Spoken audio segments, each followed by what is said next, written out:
नमस्कार, VND news network लाखांदूरमध्ये आपले स्वागत आहे। VND न्यूज नेटवर्क घेऊन येत आहे लाखांदूर तालुक्यातील विविध घडामोडींचा आढावा। तरी बघायला विसरू नका रोज रात्री ठीक 8 वाजता VND न्यूज नेट। 3 सख्या भावांचा तलावात बुडून मृत्यू। पुयार चारबट्टी जंगल तलावातील घटना। पुयार गावात सर्वत्र शोककळा।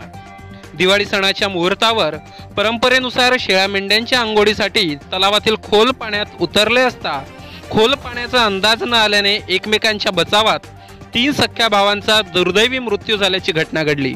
सदर घटना लाखांदूर तालुक्यातील पुयार चारबट्टी जंगलातील मामा तलावात ऐन लक्ष्मीपूजनाच्या दिवशी 14 नोव्हेंबर रोजी सकाळी 11:30 वाजताच्या सुमारास घडली।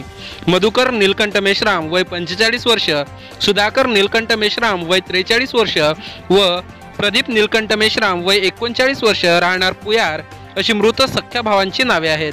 प्राप्त माहितीनुसार घटनेच्या दिवशी मृतक तिन्ही भावंड तुषार मधुकर मेश्राम वय 13 वर्ष नामक बालकाला घेऊन मालकीच्या अंदाजे 100 शेळ्या मेंढ्यांच्या अंघोळीसाठी गावातील जंगलातील तलावाकडे गेले होते। यावेळी प्रारंभी मृत मधुकर हा काही शेळ्या मेंढ्यांना अंघोळीसाठी तलावातील खोल पाण्यात उतरला। मात्र शेळ्या मेंढ्या पाण्याबाहेर पडताना मृत मधुकर पाण्यात बुडत असल्याचे पाहून सुधाकर नामक दुसऱ्या भावाने पाण्यात उडी घेतली।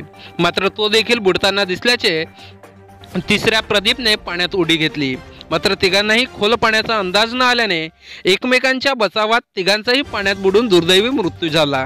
दरम्यान यावेळी घटनास्थळावर हजर तुषारने सदर दुर्घटनेची मोबाईलवरून कुटुंबियांना माहिती दिली।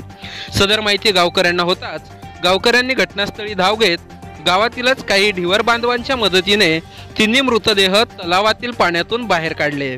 यावेळी तिघांचाही पाण्यात बुडून मृत्यू झाल्याचे सांगण्यात आले।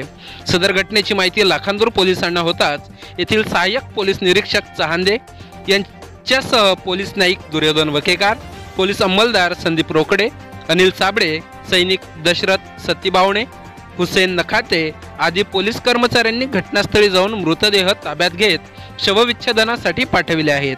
दरम्यान दिवाळीच्या शुभपर्वावर पुयार या गावात एका गरीब कुटुंबातील 3 सख्या भावांचा पाण्यात बुडून दुर्दैवी मृत्यू झाल्याने संपूर्ण पुयार गावात शोककळा पसरली आहे। नेटचे बातमीपत्र इथंच संपत आहे। आपल्याला नवीन बातम्या पाहण्यासाठी आमच्या चॅनलला सबस्क्राईब करा आणि उद्याला आमचे बातमीपत्र पाहायला विसरू नका। ठीक